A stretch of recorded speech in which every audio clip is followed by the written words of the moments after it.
गया। देखो देखो वहाँ पे। रविवार को रात 9 बजे घर की सभी लाइटें बंद करके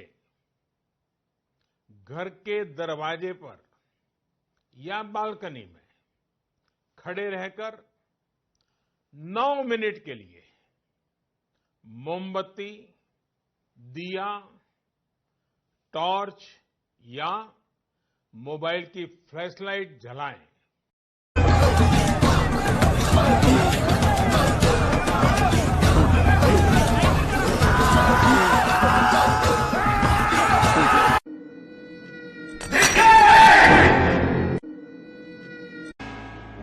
इसकी सजा मिलेगी, बराबर मिलेगी।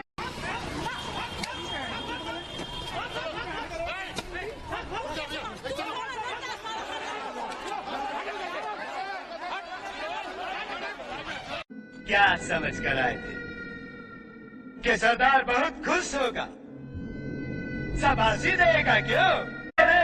ये गब्बर सिंह का नाम पूरा उड़ती नदी में गिरे।